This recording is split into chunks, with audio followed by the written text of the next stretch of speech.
Hi friends আবার একটা নতুন রেসিপি নিয়ে তোমাদের কাছে চলে এসেছি যেটা হলো গরম গরম তন্দুরি রুটি।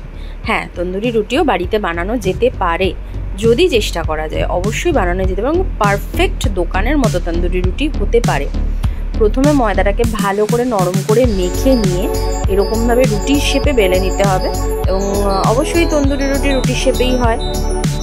বেলে এইবার সেই বেলা রুটিটাকে চাটুর মধ্যে দিয়ে দিতে হবে। চাটুটাকে উল্টিয়ে গ্যাসের উপর উল্টিয়ে তার উপর দিলে পরে চাটুটা প্রায় তন্দুরের কাজ করে এবং সেটা উল্টিয়ে দিলে এই যে দেখতে পাচ্ছ মা যেভাবে দিয়েছেন উল্টিয়ে দিয়ে, এবং সেই চাটুটাকে রুটিটা যখনই ওর মধ্যে চিপকে যাবে সেটাকে আবার উল্টিয়ে দিতে হবে আগুনের দিকে।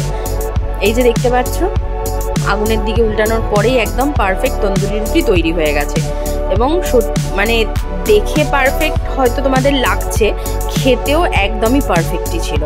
জাস্ট দোকানের মতো তন্দুরি রুটি বানিয়ে দেখতে পারো। কে কে এরকম বাড়িতে তন্দুরি রুটি বানিয়েছো অবশ্যই আমাদেরকে কমেন্ট করে জানিও। এই যে গরম গরম তন্দুরি রুটি তৈরি এবং এই তন্দুরি রুটি তোমরা তোমাদের পছন্দ মতো ডিশের সাথে অবশ্যই খেতে পারো। আমরা তড়কা দিয়ে খেয়েছিলাম এবং খেতে অসম হয়েছিল। তন্দুরি রুটির উপর একটু বাটার লাগিয়ে নিয়েছিলাম যাতে খেতে আরেকটু ভালো লাগে এবং অবশ্যই খেতে ভালো হয়েছিল। তাহলে এই ভিডিওটা কিরকম লাগলো অবশ্যই জানিও এবং কে কে বানিয়ে ঘরে বানিয়ে তন্দুরি রুটি খেয়েছো সেটাও আমাদেরকে অবশ্যই জানিও। আশা করছি ভিডিওটি ভালো লেগেছে। টাটা, বাই বাই, ভালো থাকবে।